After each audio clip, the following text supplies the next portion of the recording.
कहते हैं रोजा, बंग और नमाज बताई थी उसने। रोजा माने व्रत, बंग जैसे ऊंचे शोर में आवाज करना है भगवान हमारी अर्ज सुनना, इसको बंग बोलते हैं। और 5 वक्त की नमाज कहते हैं। सिर्फ इतना आदेश था हजरत मोहम्मद का, ये मांस खाने का नहीं था। ये अड़ंगा क्यों खाते हो? एक क्वेश्चन ये है कि संत रामपाल ये भी क्लेम करते हैं कि मोहम्मद सल्लल्लाहु अलैहि वसल्लम ने कभी भी गोश्त नहीं खाया, या वो कहते हैं कि तुम्हारे नबी सल्लल्लाहु अलैहि वसल्लम ने कभी भी मांस नहीं खाया। तो ये भी सरासर एक झूठा क्लेम है उनका, एक दूसरा झूठ है उनका। जिस तरीके से उनका एक क्लेम है कबीर अल्लाह है, वो एक झूठ है, उसी तरीके से ये भी एक झूठा क्लेम है कि मोहम्मद सल्लल्लाहु अलैहि वसल्लम ने कभी भी मांस नहीं खाया। बल्कि अगर आप पढ़िएगा, ये हम लोग जानते हैं कि नबी सल्लल्लाहु अलैहि वसल्लम के बारे में कुरान में अल्लाह ताला फरमाते वमा अरसलनाका इल्ला रहमतल लिल आलमीन, कि हमने आपको नहीं भेजा लेकिन तमाम जहान वालों की तरफ रहमत बना करके। और नबी सल्लल्लाहु अलैहि वसल्लम तमाम जहान वालों की तरफ रहमतुल लिल आलमीन थे, आलिमों के, एक आलिम नहीं बल्कि सारे आलिमों के लिए वो एक रहमत थे। वो क्या बोलते हैं कि जानवरों के लिए भी, जो हमारे एनिमल्स है उनके लिए भी वो रहमत थे। नबी सल्लल्लाहु अलैहि वसल्लम ने उसके बारे में कई हदीसें भी है, आप सही बुखारी। उसी तरीके से एक ऊंट उनको कंप्लेन करता आकर के, एक ऊंट के बारे में सुनन अबू दाऊद हदीस नंबर 2549 है। वो ऊंट आके कंप्लेन करता है कि मेरा मालिक जो है वो इस तरीके से मुझसे काम करवाता है और ये सब करवाता है। तो वो एक तरह से रो रहा था वो ऊंट। हम आज भी देखते हैं जानवर बहुत सारे उनके आंखों से आंसू आते रहते, या उसी तरीके से वो रोते रहते। तो उस तरीके से उसने कंप्लेन किया नबी सल्लल्लाहु अलैहि वसल्लम को, और फिर नबी सल्लल्लाहु अलैहि वसल्लम ने इंस्ट्रक्ट किया कि ये क्या कर रहे हो तुम, अपने जानवरों पे ज्यादा बोझ नहीं दो। तो एनिमल्स के ऊपर, मतलब कि इसके ऊपर एक पूरा का पूरा लेक्चर हो सकता है एनिमल राइट्स के ऊपर। लेकिन ये बात बोलना कि नबी सल्लल्लाहु अलैहि वसल्लम ने, मोहम्मद सल्लल्लाहु अलैहि वसल्लम ने कभी भी मांस नहीं खाया, ये सरासर झूठ है और बेबुनियाद है। क्योंकि कुरान में कई आयतें हैं जो आपको मांस खाने की, नॉनवेज खाने की, यानी कि गोश्त खाने की इजाजत देता है। सूरह आले इमरान पढ़िए, सूरह नंबर 5 आयत नंबर, सूरह माइदा सूरह नंबर 5 आयत नंबर 1 आप पढ़िए। उसी तरीके से आप पढ़िए सूरह नहल सूरह नंबर 16 आयत नंबर 5 पढ़िए। सूरह आप मोमिनून पढ़िए, सूरह नंबर 23 आयत नंबर 21 पढ़िए। उसी तरीके से नहर की आयतें जो है, ऊंट की कुर्बानी के बारे में आयतें जो है, सूरह कौसर जो है, इन्ना आतेना कल कौसर फसल्लि लिरब्बिका वनहर की आयत है कि तो बस आप अपने रब के लिए नमाज पढ़िए और कुर्बानी करिए, नहर कीजिए। वो आयतें जो है, इतनी सारी आयतें भरी हुई है। कुल इन्ना सलाती व नुसुकी व महयाया व ममाती, कह दीजिए कि बेशक मेरी नमाज, मेरी कुर्बानी, वहां पर लफ्ज है। तो ये सारे लफ्ज को आप कैसे आप ये कर दीजिएगा, किस तरीके से आप बोलिए कि नबी सल्लल्लाहु अलैहि वसल्लम ने कभी भी मांस नहीं खाया, जबकि कुरान के बारे में उनके आता है, आयशा रजी अल्लाह ताला अन्हा वो कहती है कि काना खुलुकुल कुरान, कि वो उनका इखलाक जो था वो चलता फिरता कुरान का मतलब एग्जाम्पल थे वो। तो जब कुरान बोल रहा है कि आप खा सकते हैं नॉनवेज, जब कुरान बोल रहा है कि आप मांस खा सकते हैं, तो वो क्यों नहीं उसको खाएंगे? और वो उन्होंने मांस खाया, इसके बारे में तो हदीसें भरी पड़ी है। आप जाकर के सही बुखारी उठाइए, वॉल्यूम नंबर 7 हदीस नंबर 5408, हदीस नंबर 5406, हदीस नंबर 5405, हदीस नंबर 5404, हदीस नंबर 5400। इस तरीके के कई हदीसें भरी पड़ी है जिसमें ये साफ लिखा हुआ कि उन्होंने मांस खाया, उन्होंने नॉनवेज खाया। और जो भी ये क्लेम कर रहा है, और जो भी ये भ्रांति, जो भी ये गलतफहमी फैला रहा है कि नबी सल्लल्लाहु अलैहि वसल्लम ने, आपके नबी सल्लल्लाहु अलैहि वसल्लम ने कभी भी मांस नहीं खाया, वो सरासर झूठ और बेबुनियाद है। तौरेत नामक पुस्तक के उत्पत्ति ग्रंथ में स्पष्ट कर दिया, 6 दिन में जिसने सृष्टि रची, उसमें आदेश दे दिया है कि कोई भी प्राणी, ना मनुष्य ना अन्य प्राणी, जैसे पृथ्वी पर रेंगने वाले चौपाए पशु, जलचर, हवा में उड़ने वाले, ये कोई मांस नहीं खाएगा। थोड़ी सी झलक दिखाता हूँ। पुण्यात्माओं, ये तत्व ज्ञानहीन प्राणी आपको विचलित कर देंगे कि बाइबल में तो मिलावट है, और ये भी कहते हैं फिर वो कि हम तो इन 4 पुस्तकों पर ईमान रखते हैं, 4 होली बुक पे, तौरात, जबूर, इंजिल और कुरान। तो पहले आपको वो आसमानी किताब तौरात से दिखाएंगे सृष्टि उत्पत्ति। ये देखिएगा, ये आसमानी किताबें ये इकट्ठी जल्द की गई हैं, तौरेत, जबूर, इंजिल। अब देखिएगा,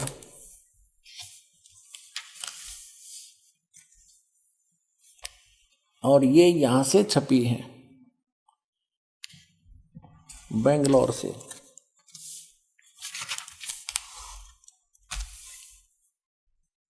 ये आसमानी किताब तौरत, जबूर, इंजिल, उर्दू स्क्रिप्ट्स, ये यहाँ से ये देखो।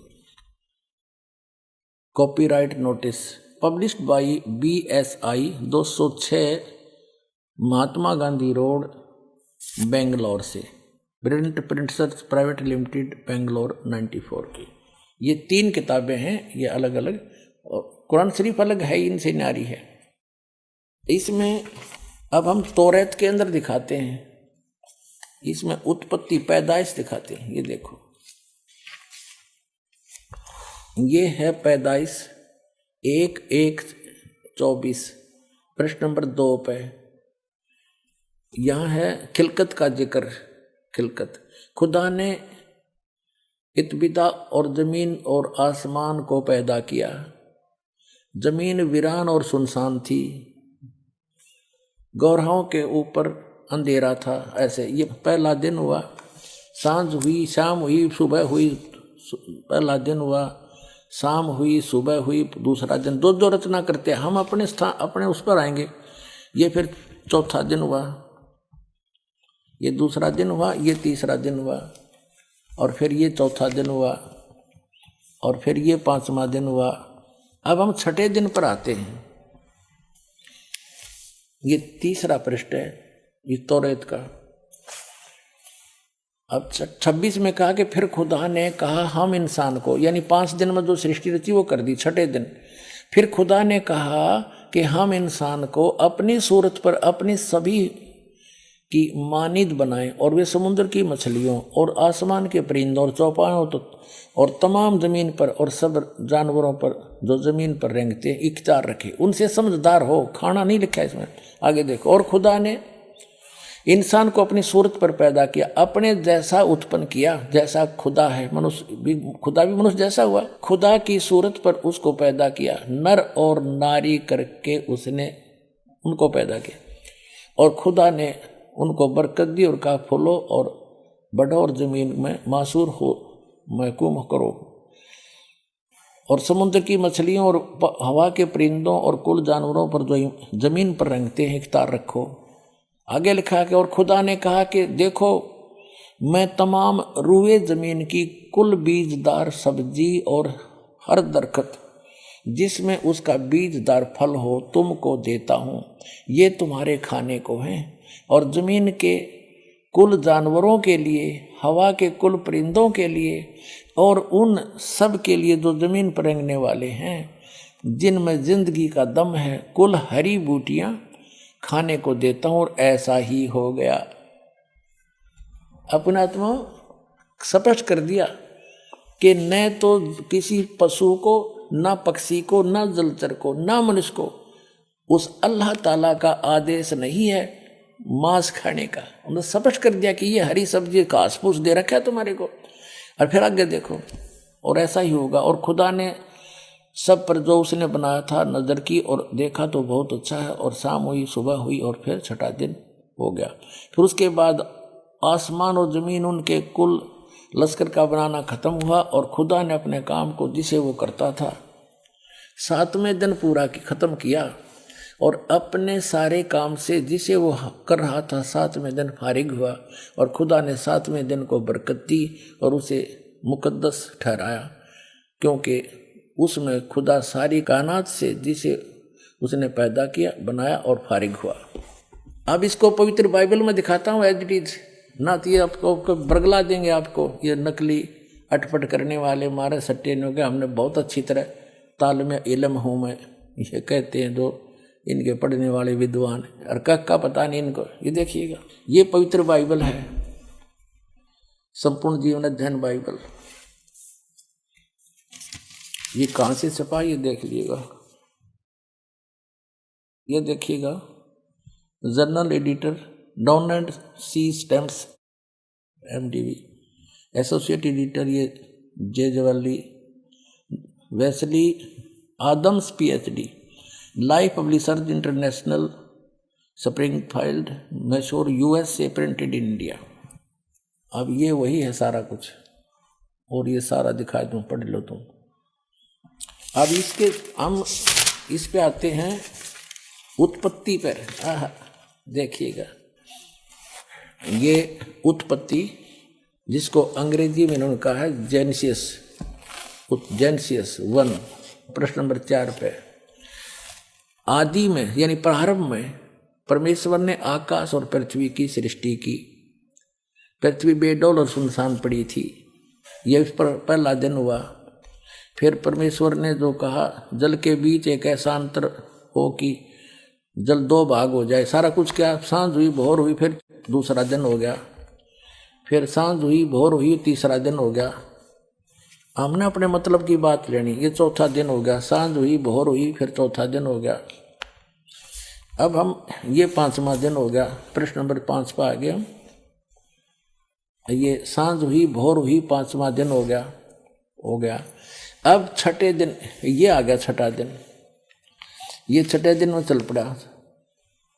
इस प्रकार परमेश्वर ने पृथ्वी की जाति जाति के वन पशुओं को और जाति जाति घरेलू पशुओं और जाति जाति की भूमि पर सब रेंगने वाले जंतुओं को बना, और परमेश्वर ने देखा अच्छा है।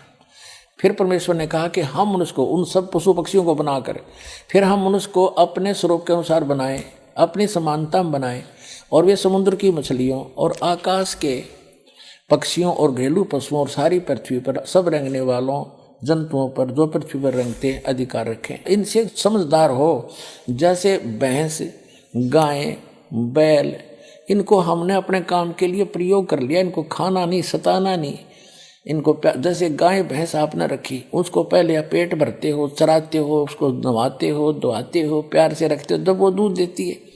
तो ऐसे कहा, खाने के लिए नहीं कहा उस मालिक ने। देखो आगे, तो परमेश्वर ने कहा मनुष्य को अपने स्वरूप के अनुसार बनाए, अपनी समानता बनाए। तो भगवान फिर कैसा हुआ, फिर परमेश्वर ने कहा हम मनुष्य को अपने स्वरूप के अनुसार बनाए, अपनी समानता बनाए, और वो समुद्र की मछलियों और आकाश के पक्षियों और घरेलू पशुओं और सारी पृथ्वी पर रेंगने वाले जंतुओं पर जो पृथ्वी पर रेंगते अधिकार रखे। आगे देखो, तब परमेश्वर ने मनुष्य को अपने स्वरूप के अनुसार उत्पन्न किया, अपने ही स्वरूप के अनुसार परमेश्वर ने उसको उत्पन्न किया, नर और नारी करके उसने मनुष्यों की सृष्टि की।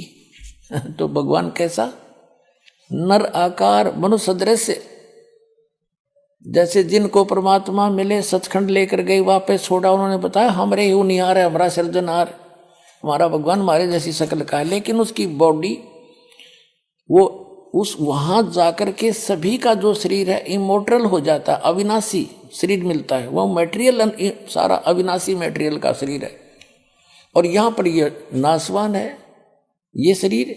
यहाँ जब आता है परमात्मा अपनी ओरिजिनल बॉडी से ही आता है, वो अविनाशी, वो ऐसे ही किसी माँ से जन्म नहीं लेता, सह शरीर आता है, सह शरीर चला जाता है। आपको प्रमाण दिखाएंगे, अल्लाह अकबर सह शरीर आया था, बालक रूप धारण किया, लीला करते बड़े हुए, फिर सह शरीर चले गए लाखों लोगों के सामने। अब ये स्पष्ट हो गया कि परमात्मा ने मनुष्य को अपने जैसा, अपनी सूरत में, अपने शकल के अनुसार अपने जैसा रचा। तो भगवान भी, अल्लाह भी मनुष्य जैसा है। और आगे फिर वो क्या कहता है देखो, और परमेश्वर ने कहा, नर और नारी करके उनकी सृष्टि की, और परमेश्वर ने उनको आशीष दी, उनसे कहा फूलो फलो और पृथ्वी पर भर जाओ और उसको अपने वश में कर लो, और समुद्र की मछलियों तथा आकाश के पक्षियों और पृथ्वी पर रेंगने वाले जंतुओं पर अधिकार रखो। यानी उनसे, जैसे इंसान ने शेर तक को भी काबू कर लिया, हाथियों को भी बांध लिया, तो ऐसे कंट्रोल करने के लिए कहा उन्होंने। आगे देखो, फिर परमेश्वर ने उनसे कहा, यानी मनुष्यों को भी, फिर परमेश्वर ने उनसे कहा कि सुनो, जितने बीज वाले छोटे छोटे पेड़, ये मनुष्यों के लिए आदेश है, सारी पृथ्वी के ऊपर हैं, और जितने वृक्षों में बीज वाले फल हैं, वे सब मैंने तुमको दिए तुम्हारे भोजन के लिए। मनुष्य के लिए उस अल्लाह ताला का आदेश, अल्लाह अकबर, जिसने 6 दिन में सृष्टि रची, 7वें दिन तख्त पर जा बैठा, वो है अल्लाह अकबर है, वो अल्लाह कबीर है, वो कंप्लीट गॉड है, वो सर्जनहार है, वो क्रिएटर है। उस क्रिएटर का आदेश नहीं है मांस खाने का मनुष्य को, पशु पक्षियों को भी नहीं है। आगे देखो, तुम्हारे भोजन के लिए, ये तो मनुष्यों के लिए। आगे देखो, यहाँ आगे हम, और जितने पृथ्वी के पशु और आकाश के पक्षी और पृथ्वी पर रेंगने वाले जंतु हैं, जिनमें जीवन का प्राण है, उन सब के खाने के लिए मैंने सब हरे हरे छोटे पेड़ दिए और वैसा ही हो गया, ये नहीं घास फूस है। और तब परमेश्वर ने जो कुछ बनाया था वो देखा तो क्या देखा, वह बहुत अच्छा है। तथा सांझ हुई फिर भोर हुआ, इस प्रकार ये 6वां दिन हो गया। अब 7वां दिन यूं आकाश और पृथ्वी और उनकी सारी सेना का बनाना समाप्त हो गया। और परमेश्वर ने अपना काम जिसे वह करता था 7वें दिन समाप्त किया। और उसने अपने किए हुए सारे काम से 7वें दिन विश्राम किया। और परमेश्वर ने 7वें दिन को आशीष दी और पवित्र ठहराया, क्योंकि उसमें उसने सृष्टि की रचना के अपने सारे काम से विश्राम लिया। ठीक।